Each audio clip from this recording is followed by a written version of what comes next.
Capítulo 4. A nossa parte: bondade e fidelidade. Depois que Allen e Jim terminaram de assinar a escritura, ele me entregou, deslizando-a sobre a escrivaninha. Eu me sinto muito aliviado, falou, mas sinto também que tenho algo para fazer. Allen estava certo. Não podemos simplesmente ficar sentados sem fazer nada, esperando pela atuação de Deus.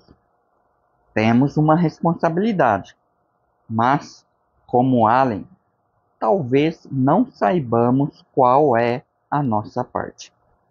Deus, o Senhor, é o dono de tudo. É aquele que tem o controle de todos os eventos e é o nosso provedor. Nossa responsabilidade é sermos mordomos. A palavra mordomo pode ser traduzida de duas maneiras: gerente ou supervisor. Nas Escrituras, a posição de um mordomo é de grande responsabilidade. Ele é a autoridade suprema depois do Senhor e tem total responsabilidade por todas as posses do Senhor e pelos cuidados domésticos. Muito bem, servo bom e fiel, foste fiel no pouco, sobre o muito te colocarei. Entra no gozo do teu Senhor. Mateus 25, verso 21. Ao examinarmos as Escrituras, vemos que Deus, como Senhor, deu-nos autoridade para sermos mordomos. Deste ao homem o domínio de toda a criação, autoridade sobre todas as criaturas. Salmos capítulo 8, verso 6. A única responsabilidade da pessoa é ser fiel. Ora, além disso, o que se requer dos despenseiros é que cada um deles seja encontrado fiel. 1 a Coríntios, capítulo 4, verso 2.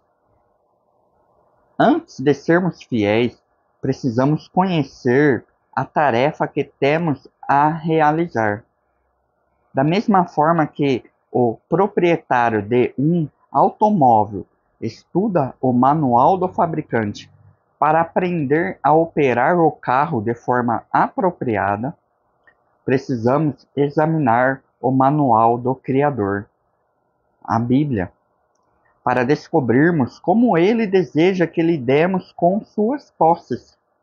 É importante entender vários elementos da fidelidade. O contentamento é o subproduto do cumprimento fiel de nossas obrigações. Primeiro, a fidelidade com todos os nossos recursos. Somos desafiados a sermos fiéis ao lidar com 100% e não apenas com 10%. Infelizmente, muitas igrejas concentraram-se apenas em ensinar os membros a lidar somente com 10% de sua receita, a área de contribuições.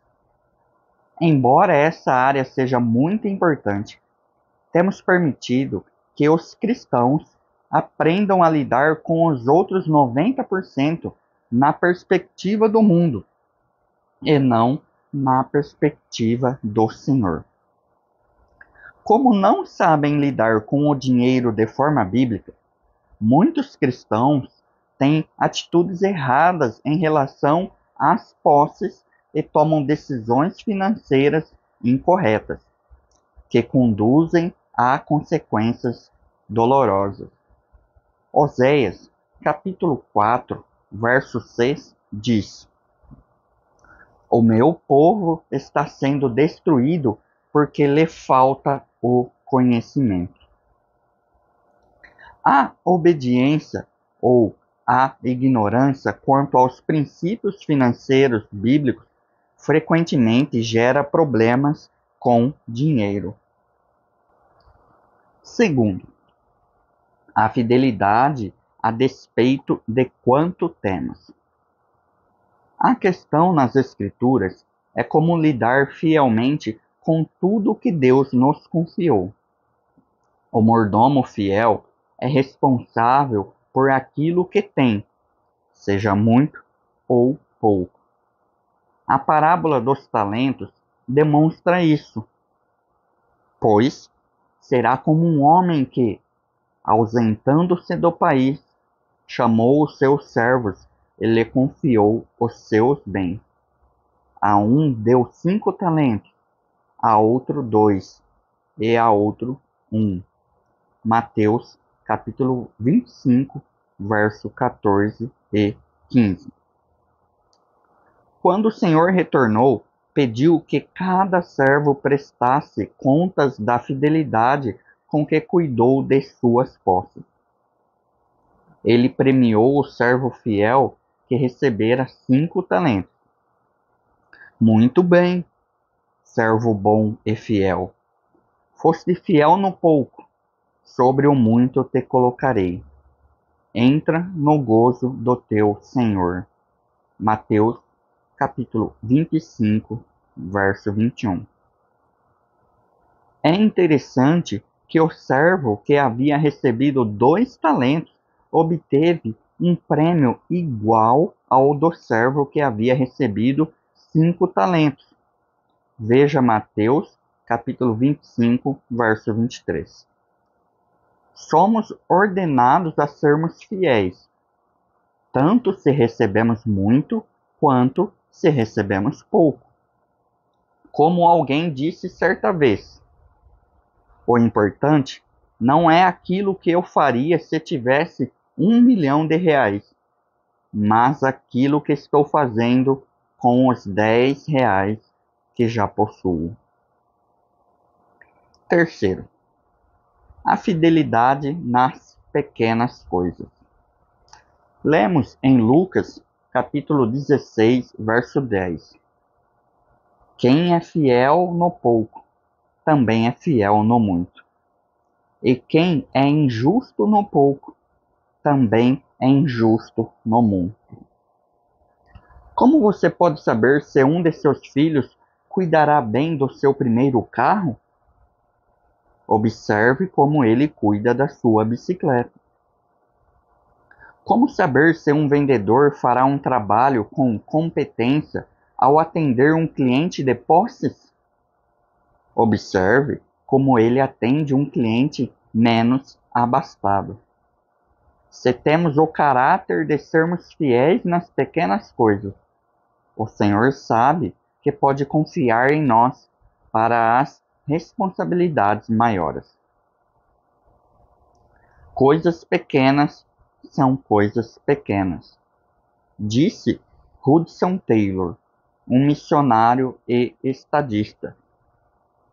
Mas a fidelidade nas coisas pequenas é uma grande coisa.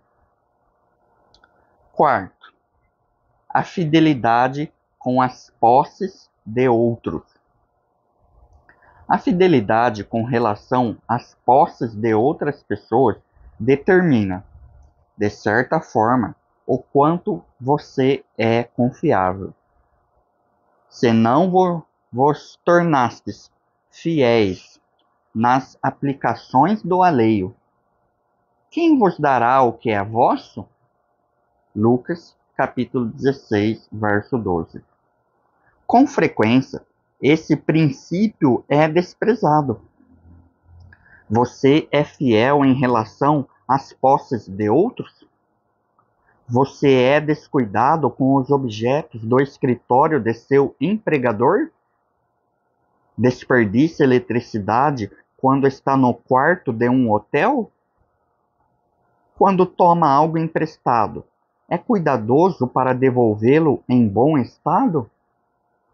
Tenho certeza de que algumas pessoas deixaram de receber mais por não terem sido fiéis com as posses dos outros.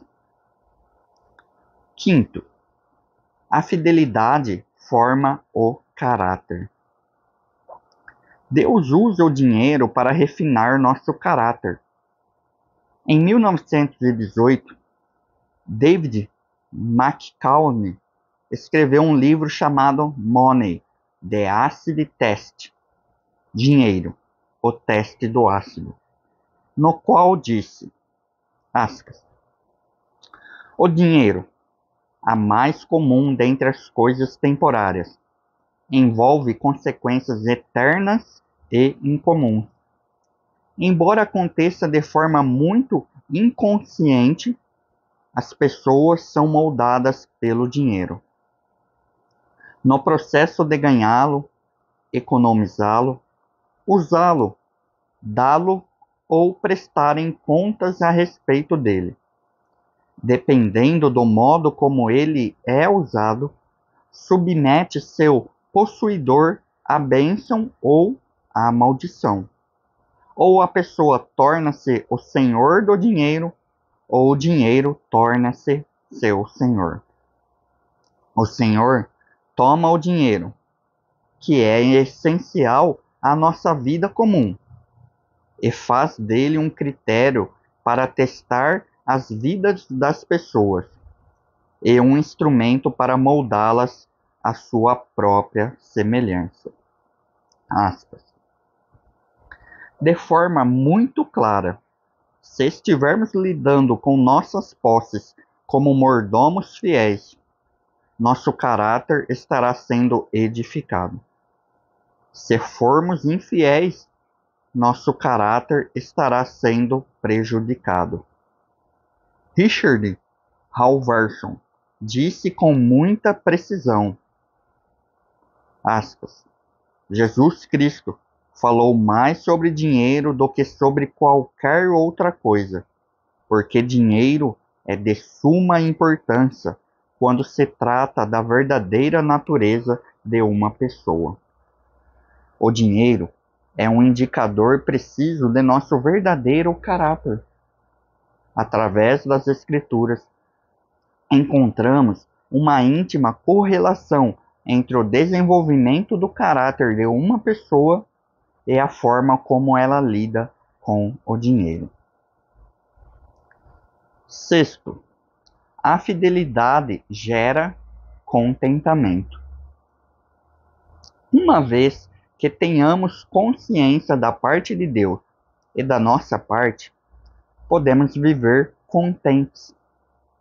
Descobrimos em Filipenses que Paulo aprendeu a viver contente porque sabia que Deus supriria todas as suas necessidades. Filipenses, capítulo 4, verso 19.